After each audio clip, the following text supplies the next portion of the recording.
एक शाम प्राची टीवी पर सीरियल देख रही होती है, तभी उसकी सास वहाँ आती है। अरे सीरियल में तो ऐसे मग्न है जैसे आज रात का खाना पड़ोसी आकर बनाएंगे। मुझे पता ही नहीं था आपने अपने बेटे की शादी पड़ोस में भी की हुई है। हैं? मतलब?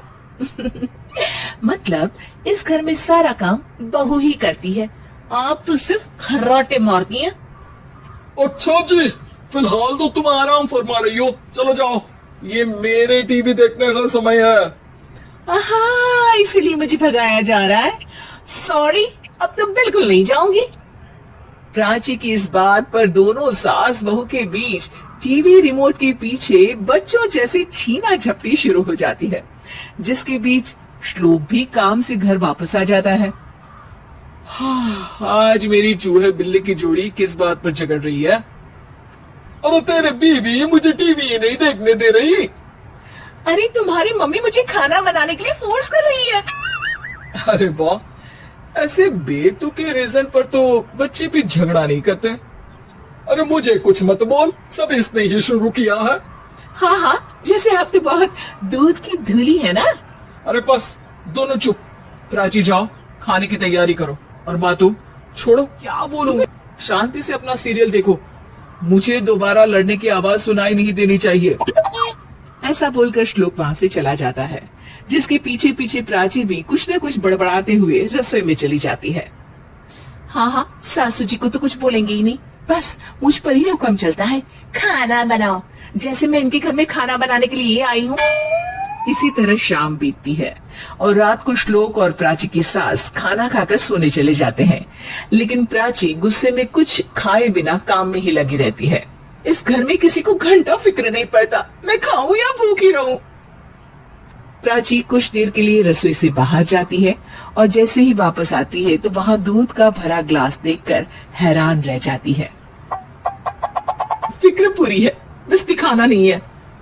प्राची दूध पीकर सोने चली जाती है और अगली सुबह एक बार फिर सास बहू का कार्टून नेटवर्क स्टार्ट हो जाता है। ये तुमने ही किया है। अरे अजीब जबरदस्ती है, मैं बोल रही हूँ मैंने कुछ नहीं किया। दोनों ने मिलकर पूरे घर को पागल खाना बनाया हुआ है। यहाँ कोई नॉर्मल इंसान तो रह ही नहीं सकता, इसीलिए अब पड़ोसी क्या रिश्तेदार भी घर आने से कतराते हैं। और सुन बेटे, तू भी चंगा, तेरी माँ भी चंगी, तेरी बीवी भी चंगी, रिश्तेदार। हाँ जी, आपको नहीं पता क्या, गंगाधर ही शक्तिमान है, रिश्तेदार ही। हाँ हाँ, बस समझ गया। कभी जानवरों जैसे लड़ेंगी तो कभी जुगलबंदी करेंगी। भाई मैं आप दोनों के बीच में नहीं फंसना चाहता। सास बहू की इस मनमौजी जोड़ी से परेशान होकर श्लोक अपना सिर खुजलाता वहाँ से चला जाता है। चलो अब मैं भी कीर्तन में जा रही हूँ। इस पर जैसे ही सास कमरे में अपना पर्स लेने जाती है तो वहाँ नाश्ते की प्लेट रखी देख मुस्कुराने लगती है और नाश्ता करके घर से बाहर निकलते हुए कुछ पैसे टेबल पर रख जाती है, जिसके कुछ देर बाद सिलेंडर वाला घर आता है। ओ मोरी मैया, मैं सिलेंडर के बारे में तो बिल्कुल भूल ही गई थी। घर खर्च के सारे पैसे भी मम्मी के पास है और श्लोक से बोला तो उल्टा 4 बात सुनाएंगे। प्राची ये सोच ही रही होती है कि अचानक उसका चेहरा चमक उठता है और वो घर में आकर इधर उधर देखने लगती है। तभी उसकी नजर टेबल पर रखे पैसों पर पड़ती है, जिन्हें वो सिलेंडर वाले को दे देती है। ये सब श्लोक देख लेता है। अच्छा बेटे, इतना बड़ा घोटाला, सबके सामने मैं तेरी दुश्मन और पीठ पीछे तेरी मेरी यारी।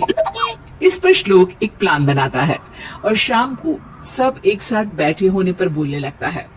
माँ, तुम दोनों की बहुत लड़ाई होती है, इसलिए मैं सोच रहा हूँ कि प्राची को उसके घर छोड़ाऊं, इससे वो भी खुश रहेगी और तुम भी। अचानक श्लोक की ये बात सुनकर सास बहू शौक से है। अरे ऐसे कैसे घर छोड़ाओगे, मुझे कहीं नहीं जाना। अरे तुमने बोला नहीं पर मैंने सुन लिया, तुम्हें मम्मी के साथ रहना अच्छा नहीं लगता, मुझे पता है। अरे वो अरे, जब बहू खुद कुछ काम बोले तो वो तुझे सुनता नहीं, और अब जो इसने बोला ही नहीं वो तू समझ गया। जब उसे नहीं जाना तो फिर जबरदस्ती क्यों कर रहा है? अच्छा, फिर आपको मौसी के घर छोड़ाता हूँ। बस अब आप दोनों एक घर में एक छत के नीचे नहीं रह सकती। मैं इस टॉम एंड जेरी की जोड़ी को और नहीं झेल सकता। है? ऐसे कैसे नहीं रह सकते? तुम्हें इतनी दिक्कत है तो तुम्हारा बोरिया बिस्तर पैक कर देती हूँ, लेकिन मम्मी जी कहीं नहीं जाएंगी। बिल्कुल यही सुनना था मुझे। अगर दोनों में इतना ही प्यार है फिर हर वक्त ये लड़ाई का नाटक क्यों करती हो? देखा मैंने कैसे माँ किचन में दूध रखती है और तुम उनके लिए कमरे में नाश्ता रखती हो, और कैसे वो पहले ही तुम्हारी दिक्कत समझकर घर में पैसे रखकर बाहर जाती है। अरे भाई, इतना ड्रामा तो डेली सोप में भी नहीं होता जितना तुम दोनों ने इस घर में फैलाया हुआ है। तू हमें टॉम एंड जेरी बोलता है ना, तो याद कर वो दोनों भी एक दूसरे को बाहर वालों की बुरी नजर से बचाने के लिए हमेशा सबके सामने लड़ते थे, लेकिन अकेले में दिक्कत के समय मदद भी तो करते थे। बस हमारा रिश्ता भी कुछ ऐसा ही है। और वैसे भी अगर सास बहू में तू मैं नहीं होती तो दुनिया वालों को कहानियां कैसे मिलेंगी?